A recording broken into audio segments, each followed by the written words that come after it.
Hello friends, आपका स्वागत है गरिमा स्टडी पॉइंट में। और आज की क्लास में हम लोग स्किनर का क्रिया प्रसूता अनुबंधन का सिद्धांत पढ़ेंगे।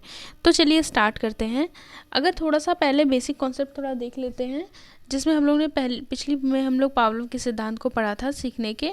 इसमें हम लोग ने देखा था कि कोई भी उद्दीपन अगर हमारे सामने आता है उसके प्रति हम अनुक्रिया करते हैं, और इन दोनों के मध्य एक सहचर्य जब स्थापित करना हम सीख जाते हैं तो वही हमारा क्या होता है, कंडीशनिंग यानी अनुबंधन होता है। अनुबंधन को मनोवैज्ञानिकों ने जो है दो तरीके से बांटा है, देख सकते हैं आप। पहला जो तरीका है वो क्लासिकल अनुबंधन सिद्धांत, जो कि हम पावलोव का कहेंगे। जो क्लासिकल अनुबंधन सिद्धांत के अंतर्गत किसका सिद्धांत आता है, पावलोव का आता है। और जो दूसरा साधनात्मक अनुबंधन सिद्धांत है, इसके अंतर्गत थार्नडाइक तथा स्किनर का सिद्धांत आता है। तो जो साधनात्मक अनुबंधन का सिद्धांत, जो अनुबंधन है, उसी को हम क्रिया प्रसूता अनुबंधन का सिद्धांत कहते हैं। यानी यहाँ से क्वेश्चन जो बनता है वो पूछा जाता है कि क्रिया प्रसूता अनुबंधन का जो सिद्धांत है वो किससे संबंधित है, तो वो हमारा स्किनर से संबंधित है। ठीक है, आगे बढ़ते हैं। स्किनर ने भी सीखने का सिद्धांत दिया था। इन्होंने भी बताया था अपने प्रयोगों द्वारा कि किस तरीके से हम जल्दी सीख सकते हैं, किस तरीके से हम किसी भी चीज़ को सीख सकते हैं। तो आइए देखिए, इनका जो प्रयोग था वो चूहे पर था। और आइए देखें कैसा प्रयोग था इनका। इन्होंने क्या किया था कि एक बक्सा लिया था, आप देख सकते हैं चित्र में, यहाँ स्किनर बक्स का इन्होंने चित्र यहाँ हमने लिया हुआ है। तो एक इन्होंने उजले चूहे, यानी भूखा था चूहा, और भूखे उजले चूहे को स्किनर बक्स में इन्होंने क्या किया, छोड़ दिया था। बॉक्स जो था वो साउंड प्रूफ था। बॉक्स की दीवारों से निकला हुआ एक लीवर था, जिसका संबंध क्या था, ऑटोमेटिक जो मशीन से होता है उससे था। जिससे कि क्या होता था कि लीवर दबाने की जो अनुक्रिया, देखिए ये लीवर है, ठीक है, जो लीवर दबाने की जो अनुक्रिया की जो रिकॉर्डिंग होती थी वो अपने आप क्या हो जाती थी। और फिर ऐसा उन्होंने देखा, और जो रिकॉर्डिंग हो जाती थी, और लीवर दबाने से अपने आप क्या होता था कि जो भोजन की गोली थी, यानी जो खाना था जो उसके सामने, वो आ जाता था चूहे के सामने। ऐसा देखा गया कि इस प्रयोग में कि चूहा पहले काफ़ी समय तक बक्से में इधर उधर घूमता रहा, दीवार एवं फर्श सूंघता रहा, और फिर दीवारों, जो उसकी दीवार थी उसको दांत से काटने की कोशिश करता रहा। फिर वह लीवर के पास आया, लीवर उसे सहसा दब गया, जिसके परिणाम स्वरूप क्या हुआ, उसे खाने की गोलियां मिल गई। बाद के प्रयासों में वह बक्स में इधर उधर क्या हुआ, घूमने सूंघने आदि में समय नहीं बर्बाद करता था, बल्कि वह अंत में एक समय ऐसा भी आया कि जब उसे बक्से में छोड़ा गया तो वो सीधे लीवर जाके दबा के गोलियां प्राप्त कर ली और उसे खा लिया। इस तरह उसने जो है बक्से में लीवर दबाने की जो अनुक्रिया है उसको क्या किया, सीख लिया। तो इस तरीके से इन्होंने ये बताया कि किस तरीके से चूहे ने जो लीवर दबाने की जो अनुक्रिया थी, यानी जो लीवर दबाने की अनुक्रिया को सीख लिया।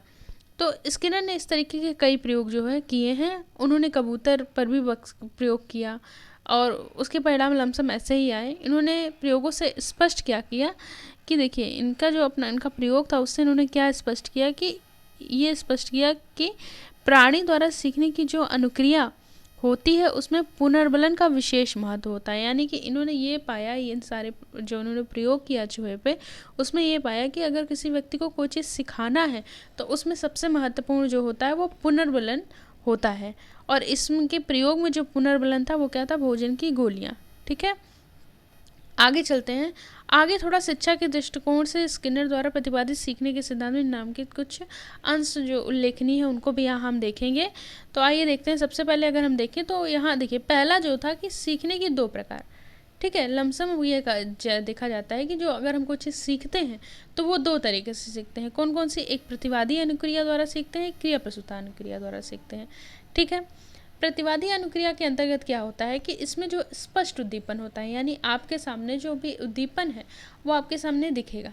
ठीक है, जो भी आपके सामने समस्या है वो आपको दिखेगी, और इसका स्वरूप जो है अनैच्छिक होता है। ये कोई ऐच्छिक नहीं होता, बल्कि ये अनैच्छिक होता है।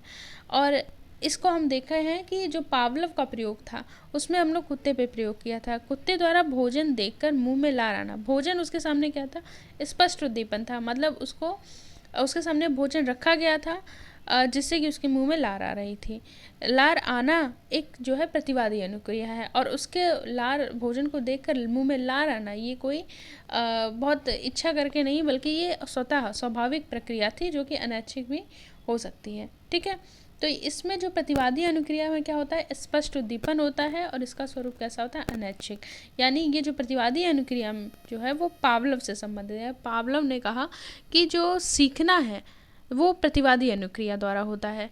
वहीं अगर क्रिया प्रसूता अनुक्रिया की बात करें तो इसमें अस्पष्ट उद्दीपन होता है। जैसे अभी हम लोग ने देखा कि जो इनका स्किनर का जो सिद्धांत था उसमें चूहे के सामने कोई गोलियां नहीं पड़ी थी कि उसको ऐसा पता था कि उसको बस भूखा चूहा था, वो क्रिया कर रहा था और उसे कुछ क्रिया करने के बाद ये जानकारी हुई कि ये लीवर दबाने से हमको भोजन मिल जाएगा, जो कि उसने सीख लिया। यानी उसके सामने कोई स्पष्ट उद्दीपन नहीं था और इसका स्वरूप जो है वो ऐच्छिक था, मतलब खुद से उसने इच्छा की कि मुझे ये करना है, तो ये ऐच्छिक होता है। जैसे कि टहलना, बातचीत करना, स्किनर बॉक्स में लीवर का दबाना, ये सब सारी जो क्रियाएं हैं वो क्रिया प्रसूत अनुक्रिया के अंतर्गत आती हैं। तो इस तरीके से हम कह सकते हैं कि जो स्किनर ने सीखने का बताया है वो क्रिया प्रसूता अनुक्रिया द्वारा सीखना बताया हुआ है। ठीक है, आगे देखें तो जो प्रतिवादी अनुक्रिया है इसको जो है टाइप एस अनुबंधन भी बोला जाता है, जबकि जो क्रिया प्रसूता अनुक्रिया है इसको टाइप आर अनुबंधन भी कहा जाता है। और टाइप आर अनुबंधन से जो है स्किनर का संबंध जो है इसी क्रिया प्रसूता अनुबंधन के सिद्धांत से सीखने से है। ठीक है, आगे देखें तो स्किनर के अनुसार क्रिया प्रसूता अनुक्रिया के होने के बाद जब पुनर्बलन दिया जाता है तो उस अनुक्रिया को व्यक्ति बार बार करना चाहता है और उसे सीख लेता है। स्किनर बॉक्स में लीवर दबाने के तुरंत बाद पुनर्बलन अर्थात भोजन की गोलियां मिलती थी, जिसके फलस्वरूप चूहा स्किनर बॉक्स में लीवर दबाने की अनुक्रिया को सीख लेता है। ठीक है, तो आगे चलते हैं। इस तरीके से हम लोग ने देखा। और दूसरा इन्होंने बताया है जो इम्पॉर्टेंट है इनके सबसे सिद्धांत में, तो वो पुनर्बलन है। ठीक है, रीइंफोर्समेंट। रीइंफोर्समेंट इसलिए इम्पॉर्टेंट क्योंकि इन्होंने इसको ही माना है कि कोई भी चीज़ अगर हमको सीखना है तो उसके लिए हमको रीइंफोर्समेंट ज़रूरी है। यानी अगर हमको रीइंफोर्समेंट मिलता है तो हम चीज़ों को सीख लेते हैं उसके द्वारा। जैसे चूहे को ऊपर इन्होंने प्रयोग किया तो चूहे ने कैसे सीखा कि उसके सामने बार बार वो लीवर दबाने से भोजन आ रहा था, यानी उसको जो चाहिए था वो काम जो बीच में था उसको भोजन प्राप्त करने के लिए जो अनुक्रिया वो कर रहा था, जब उसको ये पता चल गया कि लीवर दबाने से हमको भोजन मिल जाएगा तो वो उस चीज़ को वो सीख लिया। ठीक है, यानी लीवर दबाना उसने सीख लिया।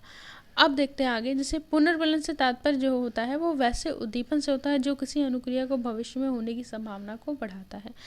यानी जो उद्दीपन होता है वो क्या होता है बताइए, उद्दीपन कह रहे हैं, सॉरी, पुनर्बलन जो होता है रीइंफोर्समेंट होता है। यानी किसी चीज़ को हम पुनर्बलित करते हैं, किसी चीज़ को हम, जैसे टीचर होता है क्लास में, बच्चों से प्रश्न पूछे और बच्चा उसका सही आंसर कर दे तो क्या होगा कि टीचर क्या कहेगा, उसकी अप्रिशिएट करेगा, उसकी प्रशंसा करेगा। तो बच्चा क्या हुआ, उसको मोटिवेशन हुआ, पुनर्बलित हुआ और दूसरे दिन फिर वो उसी एक्टिवनेस से क्या करेगा, तैयारी करके आएगा ताकि वो बहुत अच्छे से बता सके, ताकि टीचर उसकी क्या करे और भी बढ़ाई कर सके। वहीं अगर ये एक तरीके का धनात्मक पुनर्बलन है, यानी सकारात्मक पुनर्बलन है। अब वहीं अगर हम बात करें कि कोई बच्चा है और वो किसी चीज़ को नहीं बता पाता तो टीचर उसे डांट देता है, तो इससे क्या होता है कि उसके अंदर थोड़ा नकारात्मकता आती है। तो ये एक तरीके का ऋणात्मक पुनर्बलन है, लेकिन हालांकि ये भी पॉजिटिवनेस में ही उपयोग किया जाता है।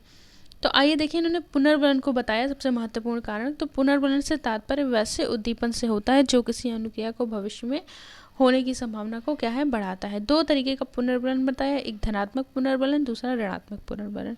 धनात्मक पुनर्बलन में इन्होंने पुरस्कार, भोजन, पानी आदि को रखा, जबकि ऋणात्मक पुनर्बलन में इन्होंने तीव्र रोशनी, तीव्र आवाज़, बिजली का झटका या दंड आदि को रखा। स्किनर ने अपने सीखने के सिद्धांत में ऋणात्मक पुनर्बलन को कम महत्वपूर्ण माना है सीखने में, जबकि धनात्मक पुनर्बलन है इसको ज़्यादा महत्वपूर्ण माना है। ठीक है, आगे चलते हैं।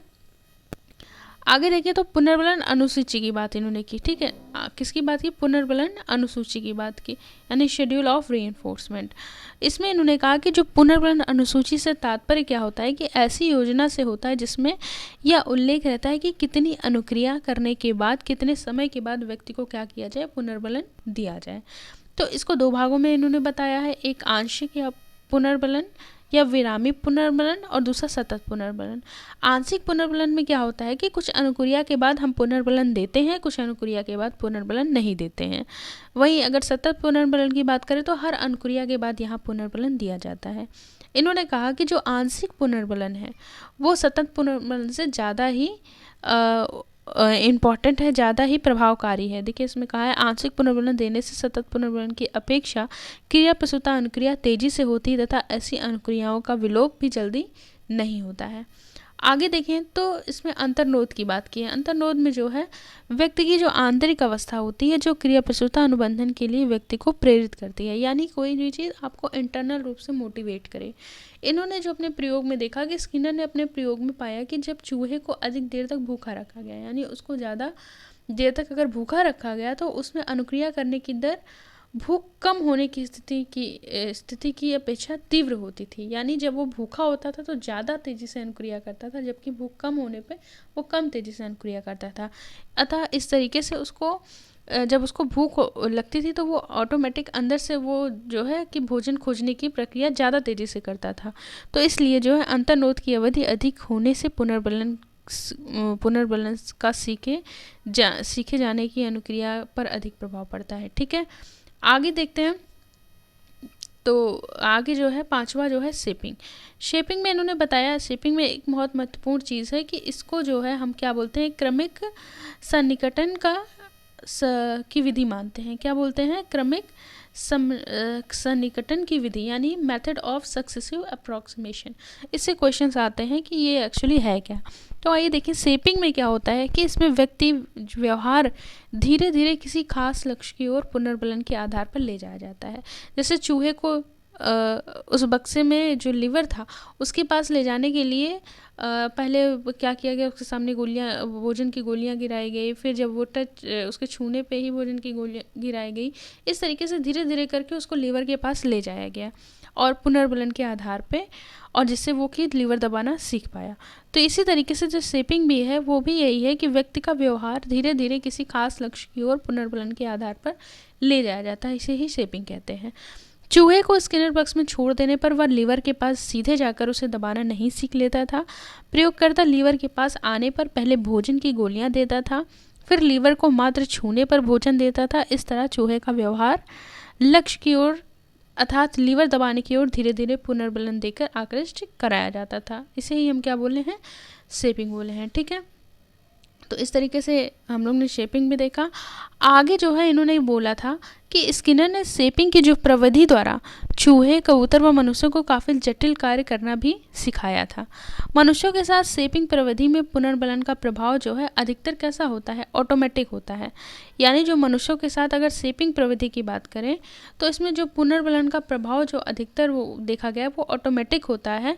मानव व्यवहार में पुनर्बलन के जो ऑटोमेटिक इफ़ेक्ट्स देखने के लिए जिस हम प्रविधि का प्रतिपादन किया गया है उससे जो है स्किनर ने क्या बोला है, यहाँ शाब्दिक अनुबंधन बोला है। ठीक है, अर्थात कह रहे हैं कि जो मानव व्यवहार का और जो पुनर्बलन जो ऑटोमेटिक इफ़ेक्ट है उसको देखने के लिए जो प्रविधि का प्रतिपादन इन्होंने किया है उसको शाब्दिक अनुबंधन की संज्ञा दी है।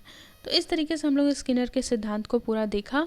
हमने ये देखा कि स्किनर ने किस तरीके से बताया सीखने में पुनर्बलन को काफ़ी महत्वपूर्ण माना, और इन्होंने अपने सिद्धांत में सीखने के प्रकारों में जो है क्रिया प्रसूता अनुबंधन की बात की, पुनर्बलन की बात की, पुनर्बलन अनुसूची की बात की, और अंतर्नोद की बात की, और शेपिंग की बात की। ये सारी चीज़ें इनके सिद्धांत में बताई गई, और इनका जो सिद्धांत है वो क्रिया प्रसूता अनुबंधन सिद्धांत से संबंधित है, यानी साधनात्मक अनुबंधन से सिद्धांत है। तो अतः हम लोग ने आज जो है स्किनर सिद्धांत को देखा। आई होप आपको ये लेक्चर पसंद आया होगा। अगर आपको ये लेक्चर पसंद आता है तो प्लीज़ लाइक, शेयर और सब्सक्राइब जरूर करें, और कोई भी सजेशन हो तो कमेंट बॉक्स में ज़रूर दें। Thank you friends.